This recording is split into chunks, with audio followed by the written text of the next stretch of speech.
سبيل الدموع سبيل مريح تنهد يا الحمد لله وحده والصلاة والسلام على من لا نبي بعده أما بعد فأعوذ بالله من الشيطان الرجيم بسم الله الرحمن الرحيم فاسألوا أهل الذکر إن كنتم لا تعلمون۔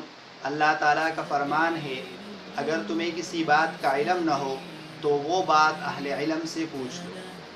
دین کی جو ضروری چیزیں ہیں ان کا جاننا ہر مسلمان کے لیے ضروری ہے۔ ان ضروری چیزوں میں عید کی نماز بھی ہے۔ ایک دو دنوں کے بعد عید آ رہی ہے۔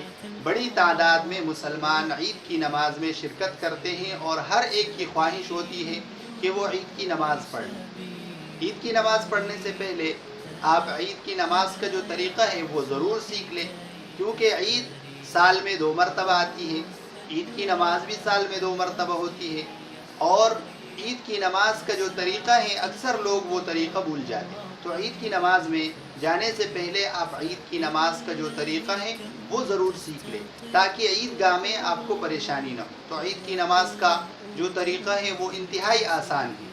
سب سے پہلے آپ نیت کریں کہ 2 رکعت عید کی واجب نماز زائد تکبیروں کے ساتھ قبلہ رخ ہو کر امام کے پیچھے ادا کرتا ہوں۔ یہ نیت آپ زبان سے بھی کر سکتے ہیں، دل سے بھی کر سکتے ہیں، اپنے الفاظ میں بھی یہ نیت آپ کر سکتے ہیں۔ اس کے بعد جب امام اللہ اکبر کہے گا، تکبیر تحریمہ کہے گا، تو آپ بھی اللہ اکبر کہہ کر ہاتھوں کو کانوں تک اٹھانے کے بعد ہاتھوں کو باندھ لیں۔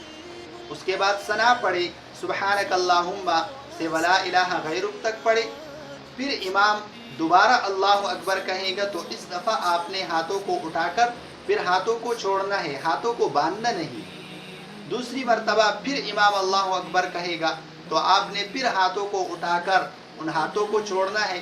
تیسری مرتبہ جب امام اللہ اکبر کہے گا تو آپ ہاتھ اٹھا کر ہاتھوں کو باندھ لیں۔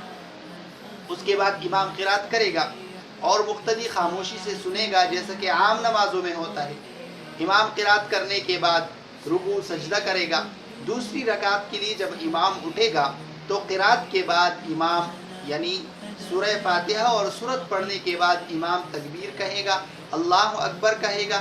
جب پہلی مرتبہ وہ اللہ اکبر کہے تو آپ ہاتھوں کو اٹھا کر چھوڑ دیں۔ دوسری مرتبہ جب وہ اللہ اکبر کہے تو آپ ہاتھوں کو اٹھا کر چھوڑ دیں۔ تیسری مرتبہ بھی اسی طرح ہاتھوں کو اٹھا کر چھوڑ دے، اور چوتھی مرتبہ جب وہ اللہ اکبر کہے گا تو آپ نے ہاتھ نہیں اٹھانے ہیں۔ ہاتھوں کو اٹھانے کی چوتھی تکبیر میں ضرورت نہیں ہے، بلکہ آپ نے سیدھا رکوع میں جانا ہے اللہ اکبر کے ساتھ۔ یہ عید کی نماز کا طریقہ ہے۔ باقی نماز آپ نے اسی طرح پوری کرنی ہے جس طریقے سے آپ عام نماز پڑھتے ہیں۔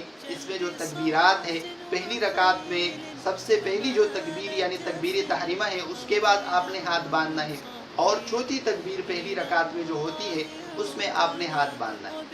دوسری رکعت میں جب امام قرات کرے گا تو تینوں تکبیرات میں آپ نے ہاتھ کانوں تک اٹھا کر پھر چھوڑنے ہیں، اور چوتھی تکبیر میں ہاتھ نہیں اٹھانا ہے، سیدھا رکوع میں جانا ہے۔ باقی نماز کا جو طریقہ ہے وہ اسی طرح ہے جس طرح آپ باقی نماز پڑھتے ہیں۔